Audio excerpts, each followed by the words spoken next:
એક ભારત ન્યૂઝમાં આપનું હાર્દિક સ્વાગત છે।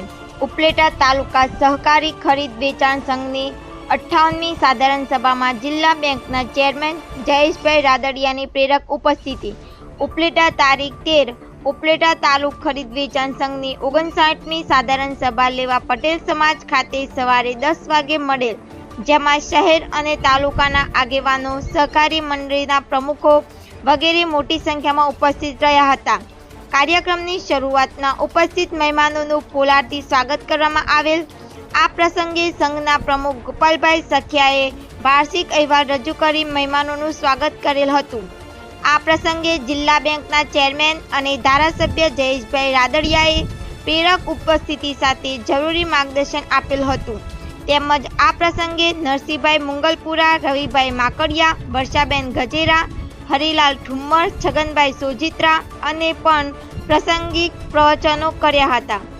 આ પ્રસંગે ધારાસભ્ય જયેશભાઈ રાદડિયા, પૂર્વ ધારાસભ્ય છગનભાઈ સોજિત્રા, જિલ્લા ભાજપના રવિભાઈ માકડિયા, જયેશભાઈ ત્રિવેદી, નરસિંહભાઈ મુંગલપુરા, નગરપાલિકાના પ્રમુખ વર્ષાબેન ઉપસ્થિત રહ્યા હતા।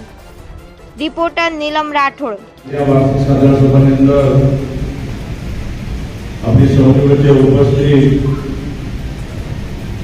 આપણા સૌના વડીલ અને વર્ષો સુધી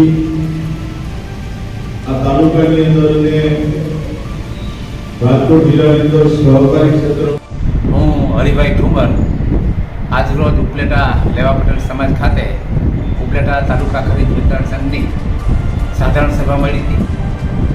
ઉપલેટા તાલુકાના સહકારી પ્રવૃત્તિ સાથે જોડાયેલા તમામ મંડળીઓના પ્રમુખશ્રી, મંત્રીશ્રી અને કમિટીના સભ્યશ્રી સહિત બહોળી સંખ્યામાં આજે ઉપસ્થિત રહ્યા હતા અને ખાસ કરીને જેમના નામથી રાજકોટ જિલ્લાનું સહકારી માળખું ચાલે છે એવા જયેશભાઈ રાદડિયા ખાસ ઉપસ્થિત રહ્યા હતા અને ખેડૂતોના છેવાડાના માણસ સુધી આ સહકારી પ્રવૃત્તિનો લાભ મળે એવા શુભ સંદેશો આપ્યો હતો અને આજની સાધારણ સભામાં ઉપલેટા તાલુકા ખરીદ વેચાણ સંઘે 9 લાખ જેવો માતબાર નફો કરી અને 15% જેવું ડિવિડન્ડ જાહેર કર્યું છે। ત્યારે ગોપાલભાઈ સખિયા અને એની સમગ્ર ટીમને હું ખૂબ અભિનંદન આપું છું। જય સહકાર।